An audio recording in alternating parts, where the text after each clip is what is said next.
All right, you ready? So I want to thank Richard for coming in last Wednesday as we started our Christmas celebration. And I want to take one more step. I want to talk about hope tonight. And I want to talk about hope. I'm going to start with a bar commercial. Now, this isn't usually the way I start holiday celebrations, with bar commercials. But I want to show this one. Are you guys ready? Let's go. Here we go. God knows what is hiding in those weak and drunken hearts. Guess he kissed the girls and made them cry. Those hard-faced queens of misadventure. God knows what is hiding in those weak and sunken lives. Fiery thrones of muted angels giving love but getting nothing back. Oh, people, help the people. And if you're homesick, give me your hand and I'll hold it. People, help the people. Nothing will drag you down. Oh, and if I had to bring, oh, and if I had to bring, I'd be cold as a stone, rich as a fool. It turned all those good hearts away.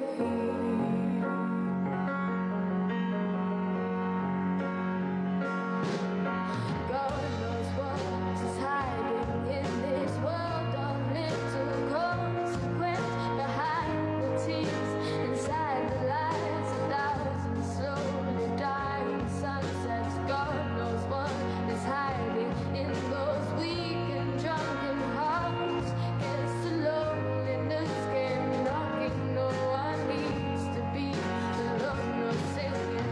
People, help the people. And if you're homesick, give me your hand and I'll hold it.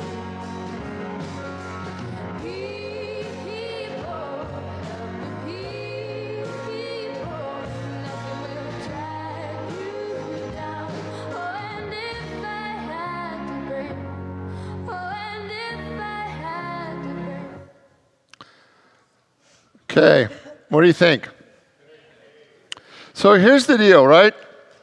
I want you to see that historically, there's been two institutions in our culture that have been about building community. True?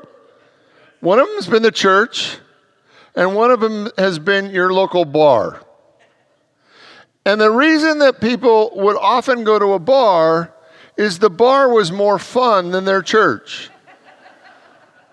And the bar had less rules on who was going to get in.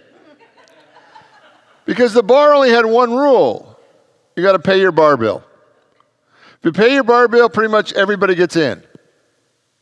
And I want you to see, especially during the holiday season, how important community is and how much we need community. We do. We all need community. We're people of the litter, man. We need our litter around us.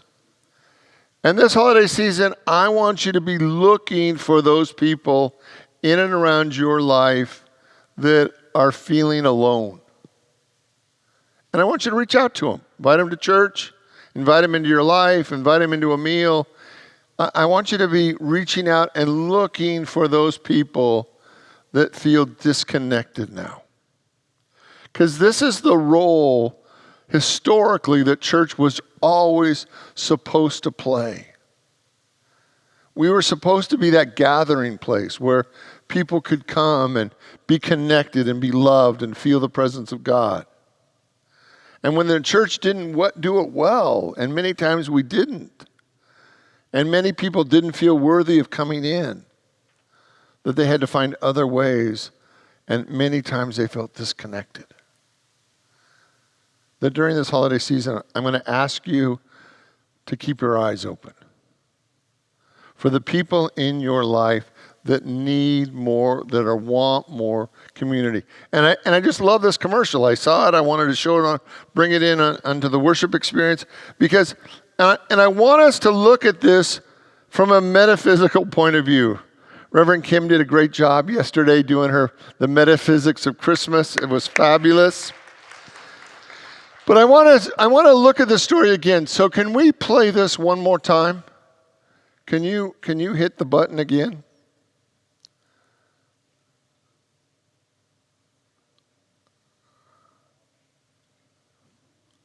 Give him a minute.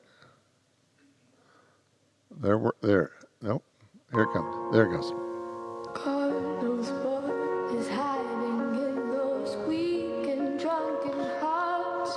Guess he kissed the girls and made them cry. Those hard-faced queens of misadventure. God knows what is hiding in those weak and sunken lives. Fiery thrones of muted angels, giving love but getting nothing back. Oh, people, help the people. And if you're homesick, give me your hand and I'll hold it. People, help the people. Nothing will drag you down. Oh, and if I had to bring, oh, and if I had to bring, I'd be cold as a stone, rich as a fool. It turned all those good hearts away.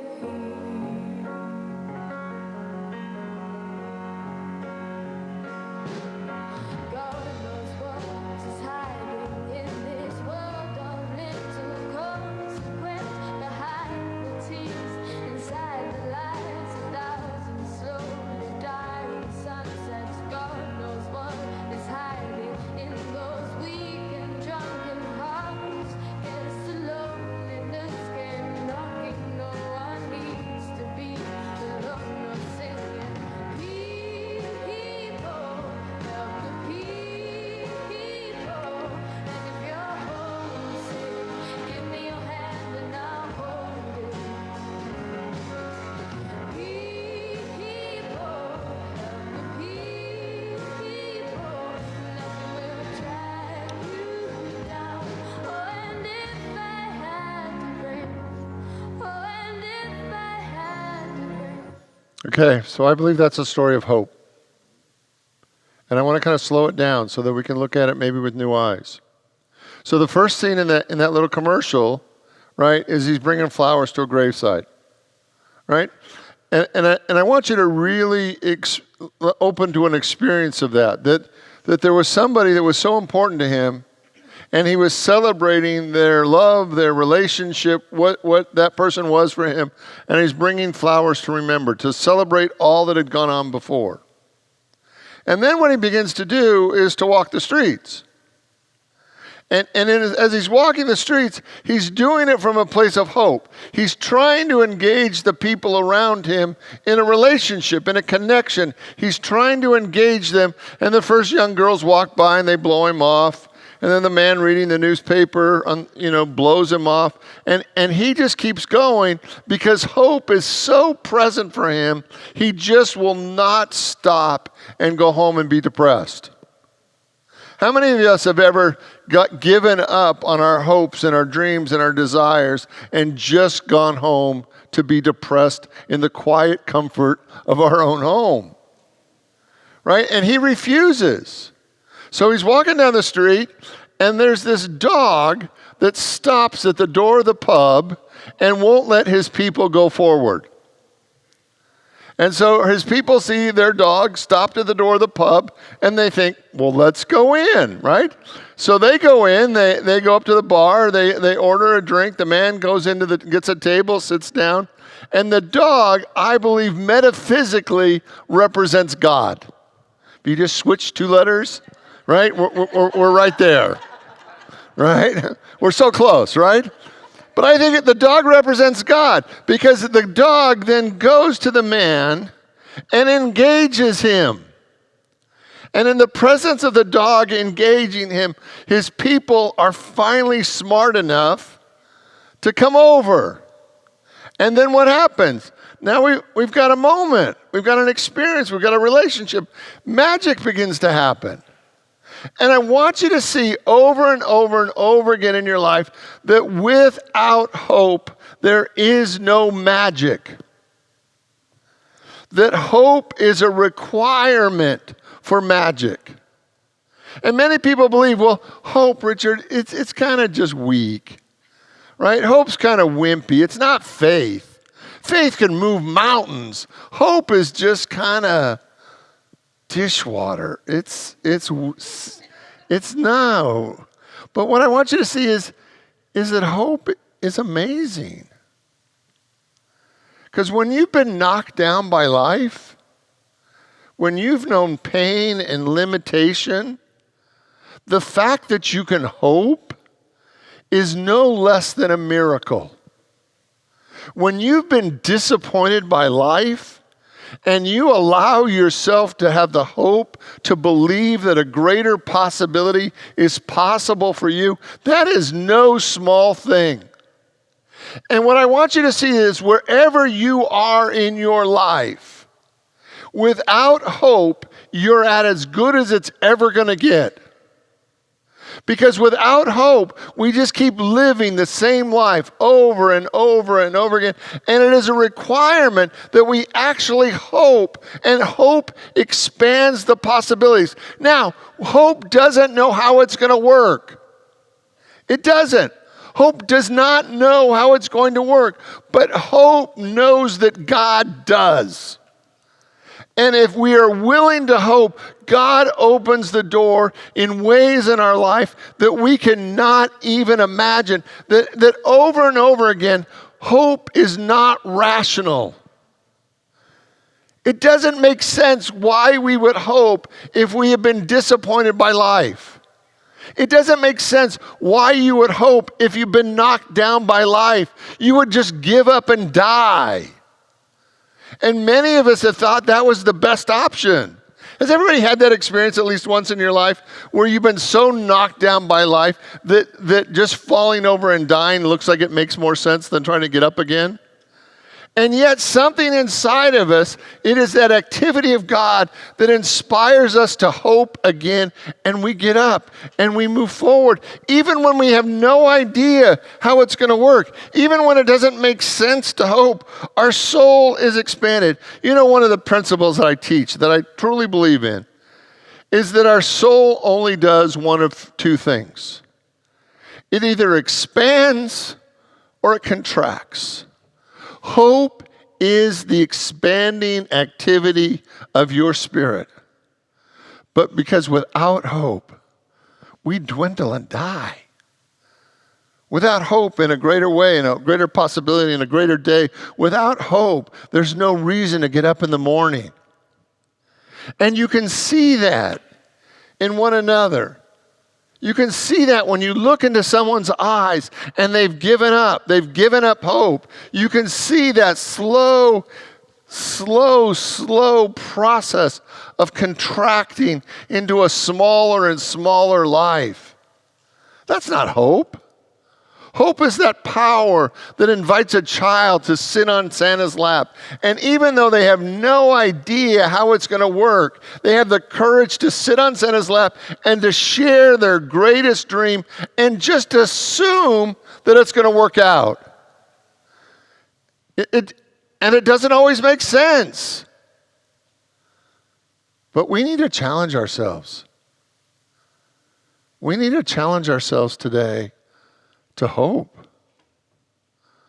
To hope for a greater day, to hope for a greater possibility, to hope for our hopes and dreams, to hope and to know that as we hope, it allows God to be God.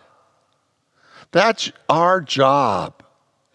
Our job, especially during this Christmas season, as we complete this year and as we look into the new year, our job is to stand in hope of a possibility that is greater than we would ever have known. I mean, how would God bless you without hope? Without hope, you would just live the same life over and over again, even though it would be God's will for each and every one of us to be wildly blessed. But we have to open the door to hope, and hope moves things. Helen Keller said this, "Nothing can be done without hope." Martin Luther King said it this way, "We must accept finite disappointments, but never lose infinite hope." Magic Johnson said this, "All kids need a little help, a little hope, and someone who believes in them." Charles Dickens said, "It is always something to know you've done the most you could do. But don't leave off hoping, for it is no use doing anything without hope." Hope to the end, hope to the last. Emily Dickinson says that hope is the thing with feathers that perches in your soul and sings a tune without words and will never stop at all. See, I want us to really challenge ourselves, because the difficult with being a spiritual being when we get too smart. The challenge is when we get too smart, we have to make sure that everything makes sense. So we create a plan, we create strategies, we tell ourselves how it's all going to work. Have you ever had a goal or a desire work the way you thought it was going to work? For most of us, it doesn't go that way. We create this plan in our head how life's going to go and how it's all going to work, and we just assume that that's really the way it's going to work. But it rarely works that way. It doesn't work that way at all for most of us. But the moment we are willing to suspend our disbelief and to move into hope, in that moment, God can bless us in ways really too numerous to name. So when you look at your life, and this is hard sometimes, where have you given up hope? Where has hope been reduced to a non-existent thing that you've put in a closet somewhere? When you look at your life, do you have a hope for a greater day? Do you believe that there are possibilities that in ways that God could bless you that you've never experienced before? Where are you with hope? Is hope alive and well within you that causes you to get up every morning with an excitement and an enthusiasm to see what the good that God has for you today? Hope is that thing. Hope requires a level of enthusiasm. Isaiah 40:31, "But for those who hope in the Lord, He will renew their strength. They will soar on eagle's wings. They will run and not get weary. They will not walk and not be faint." Like there's this idea that to be your best, to experience all the good that God has for you, we have to hope for a life that is better than we have known. And it is hard. When you've known disappointment, when you've known failure, when you've known lack and limitation, when life is banged on you, when you feel like you've been knocked down, it is hard to hope. It seems childish. It seems immature. It seems stupid. But without hope, we stay on the ground. With hope, we will get up over and over again until we have experienced all the good that God has promised us. The Psalm 71, "As for me, I will always have hope. I will praise you more and more." And probably the most powerful scripture on hope. "Christ in you, your hope of glory." That God in you is your hope for glory.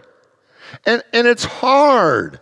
It's hard to hope when your mind wants to talk you out of it. When hoping seems so immature and simply ridiculous. But without hope, nothing changes. Nothing gets better. And we deny the very activity of Spirit that wants to bless us. Today, where are you willing to call forth and rekindle hope? Because hope will demand that you expand your life. I hope. Will you say that with me? I hope. See, and hope and faith ideally work together. Hope is the expanding spiritual principle, while faith is the creative spiritual principle. And actually, we need both of them.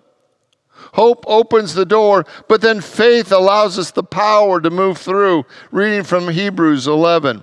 Now, faith is the assurance of things hoped for, the conviction of things not yet seen. For by it the men of old received divine approval. By faith we understand that the world was created by the word of God. So that which is seen was made out of the things which do not yet appear. Faith is a creative power that uses the power of the word to call forth a greater reality. But without hope, you never speak the word. You never activate that level of faith. Faith is the power of the word. I am whole and well. Will you say that with me? I am whole and well. One more time with more power. I am whole and well. I prosper. Together. I prosper. I am loved. Together. I am loved. I am divinely guided. Together. I am divinely guided. All things work together for my highest good. Together. All things work together for my highest good. And I want you to feel the power of faith. And hope doesn't take anything away from faith. We need faith. But without hope, we never open the door. Tonight I'm going to challenge you. I want to challenge you to look in your life and see the places where you've given up hope. It could be in your family, it could be in your work, it could be in your health. I want to challenge you to really look at the places where you've given up hope. And I want to actually dare you this holiday season, this Christmas season, I want to dare you to move back into hope. To confront the self-talk. To confront the rational part of your mind that wants to tell you it's no use, it doesn't make sense. And allow yourself to move into hope that God's not done with you. That God has greater good for each and every one of us. And that I believe that hope is a requirement to live a profoundly blessed life. That without hope, we simply give up and slowly die. I am willing to hope. Will you say that with me?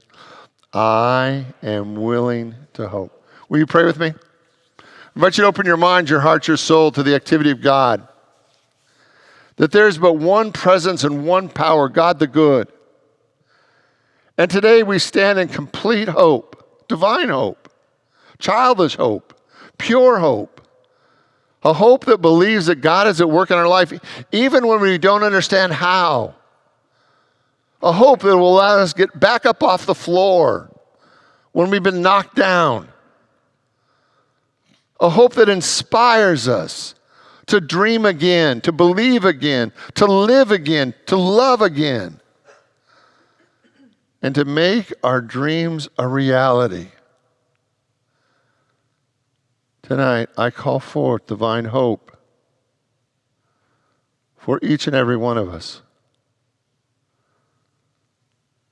And we see a world where every man, woman, and child is willing to live in hope. In the name and through the power of the living Christ, we give thanks. And so it is. Amen.